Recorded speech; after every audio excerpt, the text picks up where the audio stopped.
Article 2, Section 1. The executive power shall be vested in a President of the United States. He shall hold his office during the term of 4 years, and, together with the Vice President, chosen for the same term, be elected as follows. Each state shall appoint, in such manner as the legislature thereof may direct, a number of electors equal to the whole number of senators and representatives to which the state may be entitled in the Congress.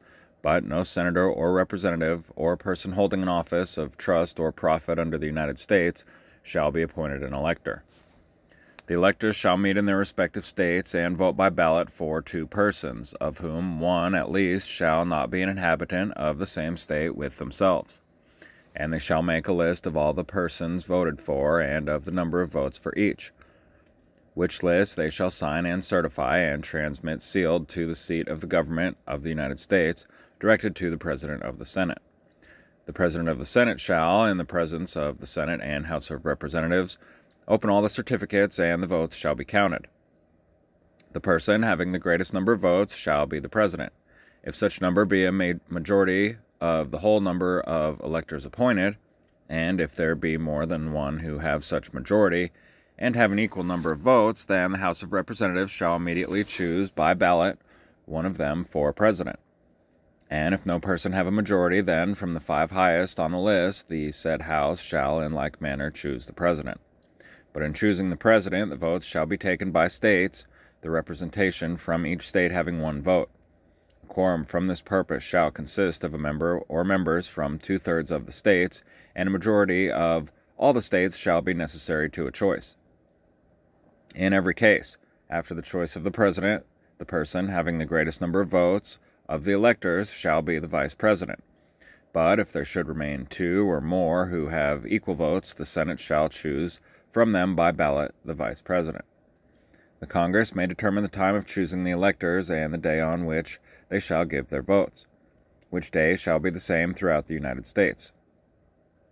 No person except a natural-born citizen or a citizen of the United States at the time of the adoption of this Constitution shall be eligible to the office of President. Neither shall any person be eligible to that office who shall not have attained to the age of 35 years and been 14 years a resident within the United States.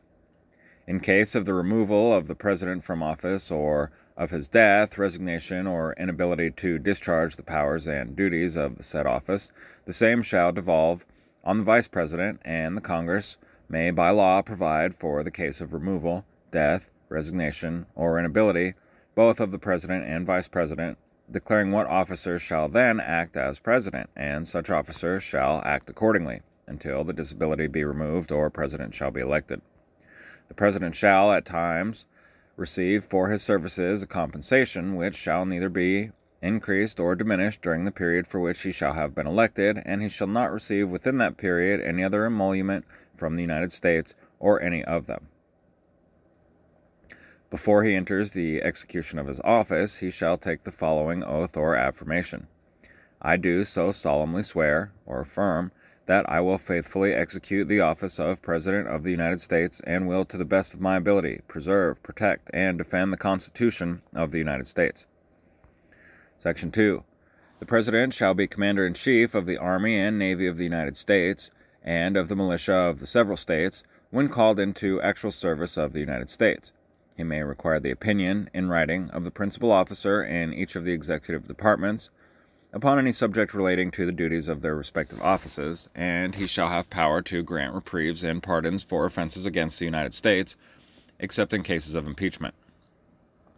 He shall have power, by and with the advice and consent of the Senate, to make treaties, provided 2/3 of the senators present concur, and he shall nominate, and by and with the advice of and consent of the Senate shall appoint ambassadors, other public ministers and consuls, judges of the Supreme Court, and all other officers of the United States, whose appointments are not herein otherwise provided for, and which shall be established by law.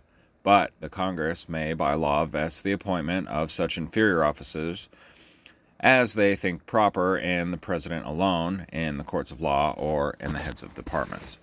The President shall have power to fill up all vacancies that may happen during the recess of the Senate by granting commissions which shall expire at the end of their next session. Section 3. He shall from time to time give to the Congress information of the state of the Union, and recommend to their consideration such measures as he shall judge necessary and expedient. He may, on extraordinary occasions, convene both houses, or either of them, and in case of disagreement between them with respect to the time of adjournment, he may adjourn them to such time as he shall think proper. He shall receive ambassadors and other public ministers. He shall take care that the laws be faithfully executed, and shall commission all the officers of the United States. Section 4. The President, Vice President, and all civil officers of the United States shall be removed from office on impeachment for and conviction of treason, bribery, or other high crimes and misdemeanors.